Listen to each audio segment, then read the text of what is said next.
Salut à tous, c'est Pierre de Phone Android et aujourd'hui on va parler d'un smartphone un petit peu particulier. Et oui, on va essayer un petit peu de mettre de côté les téléphones à 1000-1500 euros pour évoquer le Giga 7 GS110, un téléphone d'ultra entrée de gamme qui est sorti en 2019 et on va en parler pour une raison bien précise. En effet, vous avez peut-être vu la news comme quoi Lidl vendait un téléphone à 70 euros sur son site. C'est une news qui a beaucoup fait réagir sur notre site et sur Facebook et sur Twitter et donc on s'est demandé tiens, qu'est-ce qui vaut ce téléphone? Donc c'est un téléphone qui est vendu par Lidl et seulement en Espagne, mais la chaîne de magasins pourrait réitérer l'opération dans d'autres pays. Ce n'est pas un téléphone fabriqué par Lidl. Lidl revend en fait des vieux stocks de GS610 à 70 euros. On sait que ça ne sera pas forcément un foudre de guerre, mais nous, ce qui nous intéresse aujourd'hui, c'est de savoir si il est utilisable et s'il peut convenir, par exemple, je ne sais pas, à un enfant, à un jeune ado ou même à votre grand-mère pour qu'elle puisse juste passer des appels et écrire 2-3 SMS. Mais quand même, on va faire un rapide tour du propriétaire. On va commencer par faire un rapide tour des caractéristiques techniques du téléphone et on va commencer par le design. Donc comme vous voyez, on l'a dit, c'est pas un téléphone fabriqué par Lidl, donc on n'a pas une coque bleue et jaune avec un gros L dessus. D'ailleurs, c'est un petit peu dommage parce que Lidl fait des produits tech un peu à ses couleurs en ce moment, mais là non, c'est un design très simple avec une coque en plastique. Ça reste solide, ça craque pas trop sous les doigts, mais ça reste quand même très cheap. On remarque déjà la présence d'un seul appareil photo de 8 mégapixels et aussi une petite encoche. Et là, c'est la petite particularité du téléphone qui surprend un petit peu en 2021. On a, hop, regardez, une coque qui s'enlève pour accéder à la batterie. Donc c'est quelque chose vraiment qu'on n'a plus l'habitude de voir. On sait vraiment, là, on est sur un produit qui est un petit peu hors d'âge. On peut enlever la batterie, on peut mettre une carte micro SD. D'ailleurs, ça sera nécessaire parce qu'il n'y a que 16 Go de mémoire. Et on peut mettre 2 cartes SIM. Donc regardez, il y a la mienne dedans. Et oui, je l'ai utilisé pendant une semaine pour voir vraiment si c'était possible de communiquer et d'utiliser, avec une utilisation très limitée, bien sûr, ce téléphone. On remarque une enceinte et un port USB type C. On a échappé au port micro USB. C'est un téléphone qui est sorti en 2019, donc c'est pas non plus un téléphone de 2012. Un écran qui essaye de prendre la totalité de la façade, malgré des bords quand même assez épais. Un écran de 6,1 pouces IPS qui a une définition seulement en HD 1200 x 600. Ah, ça pique un petit peu. Même en 2014-2015, c'était quand même très limite. Là, on est en 2021. Voilà, il va falloir s'y faire. Mais après, on ne lui en tient pas rigueur. C'est un téléphone à 70 euros. Nous, tout ce qu'on lui demande à cet écran, c'est d'afficher une image. Là, on a un écran qui est quand même pas très bon, pas non plus la catastrophe. On a un contraste de 1200:1, c'est correct. On a une température très élevée. On a des couleurs qui sont complètement délavées, mais ça affiche une image et c'est tout ce qu'on lui demande pour ce prix-là.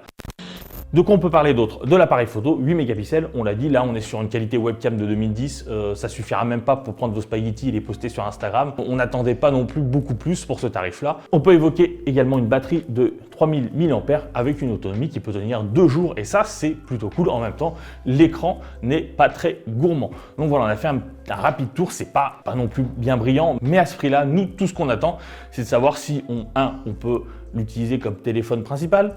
2, si on peut passer des appels, si on peut utiliser quelques applications de messagerie comme Facebook Messenger, WhatsApp ou encore simplement l'application SMS et savoir si ça suffit pour regarder 2 ou 3 vidéos YouTube et aller sur Google pour faire 2-3 recherches et on verra que tout ça, c'est pas forcément évident. On va bien entendu parler des performances et de l'utilisation du téléphone. J'ai donné de ma personne, vous l'avez vu, j'ai utilisé le téléphone avec ma carte SIM, je l'ai utilisé pendant une semaine et je peux vous dire que le tableau est pas bien brillant et je suis très heureux d'enfin m'en débarrasser et est-ce que j'ai envie de l'exploser plusieurs fois contre un mur et vous allez voir pourquoi. Donc déjà, niveau processeur, on a un processeur du constructeur chinois Spreadtrum, un processeur ultra entrée de gamme avec seulement 1 Go de RAM, c'est vraiment trop limite. Même pour un téléphone qui veut juste offrir une expérience de téléphone, entre guillemets, c'est vraiment trop juste. La première chose qu'on remarque, c'est que le téléphone rame tout le temps. Il rame tout le temps. Rien que pour se balader dans les menus, ça rame. Même scroller sur Twitter, regardez, je lance Twitter, ça prend un temps fou. C'est tout le temps comme ça. Tout prend une plombe. Bon, on pourrait se dire que est-ce que ça pourrait convenir voilà, une personne qui n'est pas habituée au téléphone? Non, parce que n'importe quelle opération qui devrait être instantanée prend 3 à 4 secondes. Un truc tout simple. Regardez, hop, je vais ouvrir une autre application. Discord, c'est pas non plus l'application la plus gourmande qui soit, ça permet de discuter avec des amis. On s'attend quand même à ce que ce soit assez rapide. Regardez, hop, j'ouvre Discord et j'attends quand même, tout est comme ça. Tout le temps, constamment, et même pour ne serait-ce qu'écrire un SMS, c'est tout le temps comme ça. Et regardez, là, au bout de longues secondes, ne serait-ce que pour écrire des SMS, que ce soit relativement rapide. Imaginons que vous êtes en soirée, la discussion part sur quelque chose, vous voulez vérifier une information. Premier réflexe qu'on a, normalement, c'est tout le monde sort son téléphone, check sur Google, voir qui a raison. Là, avec celui-là, vous oubliez rien que le fait de le déverrouiller, d'ouvrir Chrome, ensuite de faire apparaître le clavier virtuel, ça va déjà vous prendre 10 à 15 secondes. La conversation aura dévié sur autre chose et vous serez là toujours en train de vous battre avec votre téléphone.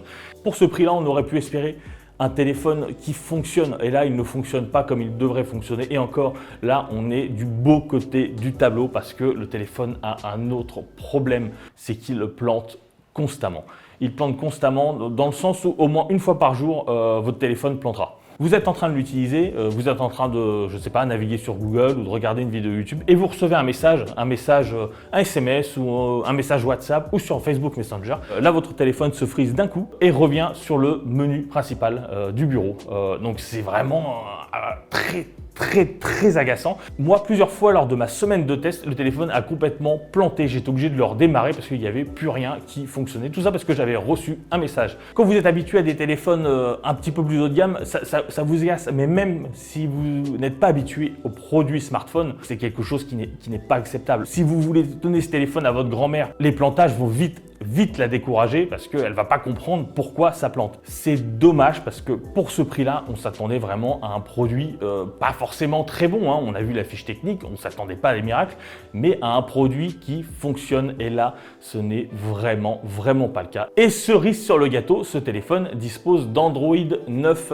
Et oui, en 2021, ça commence un petit peu à faire vieux et le téléphone n'est pas mis à jour en 2021. Donc, il faut assumer le fait qu'il ne sera jamais mis à jour. Donc c'est pas très grave si vous voulez pas profiter des dernières nouveautés de l'OS, mais ça veut dire que votre téléphone est déjà obsolète. On est dans le domaine de l'inutilisable, voire de l'absurde. Ce téléphone, il a été vendu par Lidl en Espagne et il s'est retrouvé très rapidement en rupture de stock. Je plains les acheteurs. Si Lidl décide de faire une opération de com dans le même genre en France, ne vous faites pas avoir. Et même si vous tombez dessus par hasard, parce que ce téléphone est vendu par d'autres sites marchands, par exemple, vous pouvez le trouver sur Amazon au prix de 70 € et que vous vous dites tiens, est-ce que ça peut être bien pour un premier smartphone ou pour un smartphone pour ma grand-mère? Non. Pour le coup, allez plutôt voir des téléphones peut-être reconditionnés. Même n'hésitez pas, si vous le pouvez, de mettre un petit peu plus d'argent pour aller voir par exemple chez Xiaomi ou chez Oppo qui proposent des téléphones à moins de 200 € et pour le coup qui ne sont pas non plus exceptionnels mais qui fonctionnent. Là, ça ne fonctionne pas. Si vous êtes vraiment ric-rac niveau budget, sachez qu'il existe d'autres téléphones à moins de 100 €. On peut par exemple regarder chez Xiaomi avec le Redmi 9A ou même chez Nokia qui propose des téléphones à ce tarif-là. Ça sera toujours mieux que ce truc. Après, si vous voulez faire une blague et offrir un cadeau à votre meilleur ennemi, celui-là, il est bien. Et pour finir, on doit vous avouer que on est un petit peu déçu. On s'attendait quand même à quelque chose d'utilisable. Surtout que Lidl, c'est une marque qui a connu un glow-up assez spectaculaire ces dernières années et propose même des produits high-tech.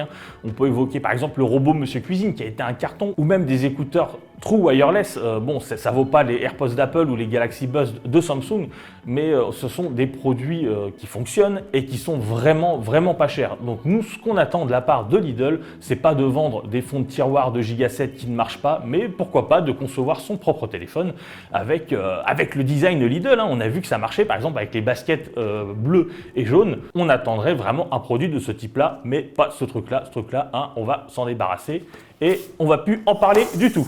Sur ce, j'espère que vous avez passé une bonne vidéo. N'oubliez pas de vous abonner et de poser des questions dans les commentaires si vous avez la moindre interrogation. Et surtout d'activer la petite cloche pour ne pas louper nos prochaines vidéos. Sur ce, je vais remettre ma carte SIM dans un smartphone un petit peu meilleur et je vous dis à la prochaine. Allez, ciao!